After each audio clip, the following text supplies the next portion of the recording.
Hello students, চলে এসেছি মাধ্যমিক 2025 অঙ্কের সাজেশন নিয়ে।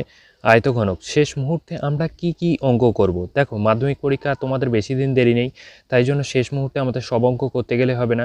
বেছে বেছে এমন কিছু অঙ্ক করতে হবে যেগুলো পরীক্ষার জন্য খুবই ইম্পর্টেন্ট। তাহলে চলো দেখা যাক আয়তঘনক চ্যাপ্টার থেকে আমাদের ইম্পর্টেন্ট অঙ্ক কি আছে।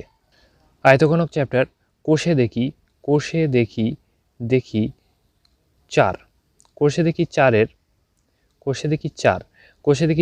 11 দাগ ইম্পর্টেন্ট, 11 দাগ ইম্পর্টেন্ট, 12 দাগ ইম্পর্টেন্ট, 15 দাগটা খুবই ইম্পর্টেন্ট, ভিভিআই ভেরি ইম্পর্টেন্ট, 15 দাগটা ভেরি ইম্পর্টেন্ট, 16 দাগটা ইম্পর্টেন্ট, তারপর 17 দাগ ইম্পর্টেন্ট, 18 দাগ ইম্পর্টেন্ট আর 19 দাগ ইম্পর্টেন্ট। এই কটা অঙ্ক করলেই, বড় অঙ্কের মধ্যে এই কটা অঙ্ক করলেই আশা করা যায় এর মধ্যে কিছু অঙ্ক পাওয়া যেতে পারে। তারপর শর্ট কোশ্চেনের মধ্যে করব।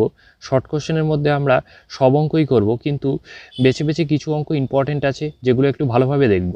যেমন 24 দাগের এর 5 দাগ, এটা একটু ভালো করে দেখব।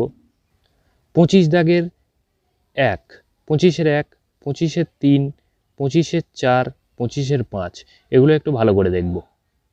তারপর 73 পেজে প্রয়োগ 19টা একটু ভালো করে দেখব।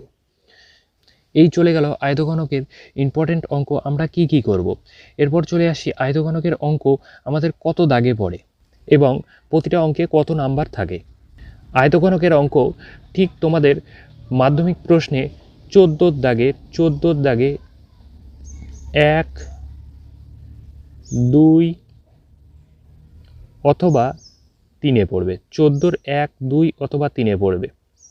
প্রতিটা অঙ্কের জন্য থাকবে 4 নাম্বার, প্রতিটা অঙ্কের জন্য থাকবে 4 নাম্বার। আর শর্ট কোশ্চেন হিসেবে পড়তে পারে ঠিক 4-এর 10 অথবা 4-এর ঠিক 11 দাগে, 4-এর 10 অথবা 11 দাগে। আর এমসিকিউ পড়তে পারে 1-এর 5 দাগে, এমসিকিউটা পড়তে পারে 1-এর 5 দাগে। এমসিকিউ এর 1 নাম্বারের এমসিকিউ থাকবে আর 2 নাম্বারের শর্ট কোশ্চেন থাকবে। টোটাল আয়তঘনক থেকে তোমরা ধরে রাখতে পারো 7 নাম্বার তোমাদের আসতে পারে টোটাল আয়তঘনক থেকে। আবার এর থেকে কমও আসতে পারে, এর থেকে কিছু নাম্বার 1-2 নাম্বার বেশিও আসতে পারে, সঠিক বলা যাচ্ছে না। কিন্তু 14-র 1, 2, 3 থেকে আসবে, মানে 14-র 1, 2, 3 দাগে তোমরা আয়তঘনকের অঙ্ক পেতে পারো, 4-এর 10 কিংবা 11 পেতে পারো এবং 1-এর 5 দাগে তোমরা পেতে পারো আয়তঘনকের অঙ্ক।